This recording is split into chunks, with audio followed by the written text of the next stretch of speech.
Donald ট্রাম্পের বিশেষ দূত সার্জিও গো ঢাকা আসছেন বৃহস্পতিবার। এই সফরকে গুরুত্বপূর্ণ মনে করছে ঢাকা।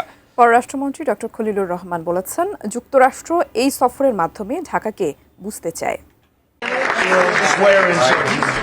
সার্জিও গোর মার্কিন প্রেসিডেন্ট ডোনাল্ড ট্রাম্পের বন্ধুস্থানীয় ব্যবসায়িক পার্টনার। দ্বিতীয় মেয়াদে প্রেসিডেন্টের দায়িত্ব নেওয়ার পর গোরকে ব্যক্তিগত কর্মকর্তা হিসেবে নিয়োগ দিয়েছিলেন প্রেসিডেন্ট ট্রাম্প।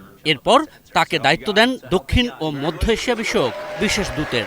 চলতি বছরের শুরুতে সার্জিও গোর ভারতে মার্কিন রাষ্ট্রদূত হিসেবেও নিযুক্ত হন। উনি কেবল ভারতে আমেরিকার রাষ্ট্রদূত না, উনি আমেরিকান প্রেসিডেন্টের দক্ষিণ এশিয়া এবং মধ্য এশিয়া বিষয়ক প্রতিনিধি। প্রথম সফর হিসাবে আমরা ধারণা করছি এটা এক্সপ্লোরেটরি সফর। কোয়ালিটি সম্পন্ন আন্তর্জাতিক মানের still bar CSRM committed for better still. উনি বাংলাদেশ সম্পর্কে বুঝতে চাইবেন, শুধু আমাদের সঙ্গে না, অন্যান্য অনেক স্টেক হোল্ডারের সঙ্গে কথাবার্তা বলবেন। বৃহস্পতিবার ঢাকায় নেমেই একের পর এক বৈঠক করবেন মার্কিন দূত। পররাষ্ট্রমন্ত্রী, অর্থমন্ত্রী সহ সরকারের গুরুত্বপূর্ণ ব্যক্তি, বিশিষ্ট নাগরিক এবং রাজনৈতিক দলগুলোর সঙ্গে বৈঠকের পাশাপাশি দেখা করবেন প্রধানমন্ত্রী তারেক রহমানের সঙ্গেও। আমরা তার সঙ্গে আলোচনা করবো কালকে সন্ধ্যেবেলা, আমার সঙ্গে হবে এবং অন্যান্য মন্ত্রীদের সঙ্গেও তার সাক্ষাৎ হবে।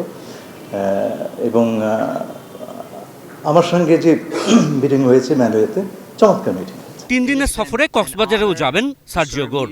এই সফরে রোহিঙ্গা সমস্যাকেও যুক্তরাষ্ট্র গুরুত্ব দিচ্ছে বলেই জানালেন বাংলাদেশের পররাষ্ট্রমন্ত্রী। আমাদের রোহিঙ্গা সমস্যাটা সম্পর্কে উনি অবগত আছেন। আশিকুর রহমান অপু, এটি নিউজ, ঢাকা।